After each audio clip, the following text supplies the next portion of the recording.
Well, hundreds of people injured, at least 20 killed in another round of explosions inside Hezbollah's home country of Lebanon. This time it was walkie-talkies and solar equipment that blew up. Let's bring in the Foreign Desk Editor-in-Chief, Lisa Daftari, and UN Watch Executive Director, Hillel Neuer. Thank you both for coming on. Senator Tom Cotton made a good point today about these exploding devices. He said this. Whoever is behind these bombings, how do you think Hezbollah operatives feel right now about using their cell phone or their tablet or their laptop or turning on their car ignition or even using the toaster or the coffee maker or the refrigerator? Of course, these explosions are going to wreak havoc inside of Hezbollah. He's right, Lisa. They've got to be a little jumpy inside Lebanon. Absolutely. This is what Israel has been going through, not only for 11 months, but for years and years. It's psychological warfare. It's exactly that.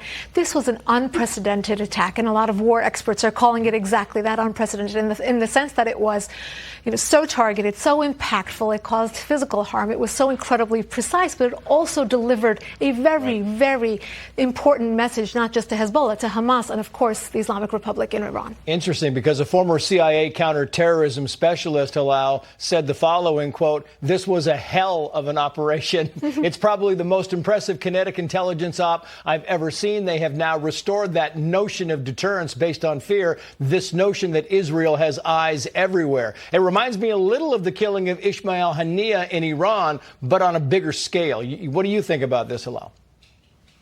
Look, there's no question that in the history of modern warfare, we're not aware of a more precise, pinpoint, targeted operation, which exemplifies the principles that the UN is supposed to care about, like proportionality. And yet, incredibly, the UN Secretary General, the UN Human Rights Chief, have found ways absurdly to condemn Israel without offering any other alternative way that Israel could have more precisely targeted terrorists who've been firing 8,500 missiles at Israel unprovoked since October 8th. It is amazing to me. The Israeli Defense Minister Yoav Gallant said the following: the center of gravity is shifting to the north. This means that we are moving forces, resources, and energy to the north. I estimate that we are at the start of a new phase in this war. Is it moving north? And if so, Lisa, does Iran respond? What happens? Well, of course, this is a wake-up call for everyone. The war with Hezbollah in Lebanon was imminent, right? So many times we talked about, is it going to be now? Is this going to start now?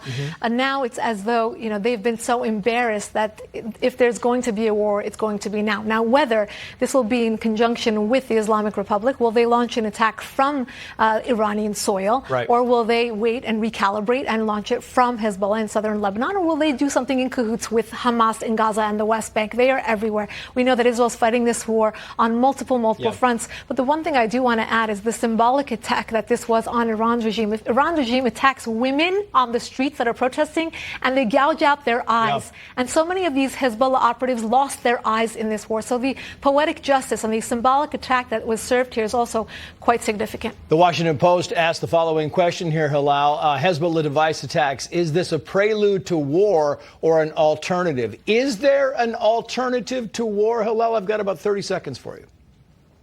Absolutely. Hezbollah has to stop firing missiles at Israel. It's got to withdraw from the area, which is south of the Litani River under UN Resolution 1701. Hezbollah is supposed to be disarmed. Hezbollah's got to end the terrorist war they started on October 8th.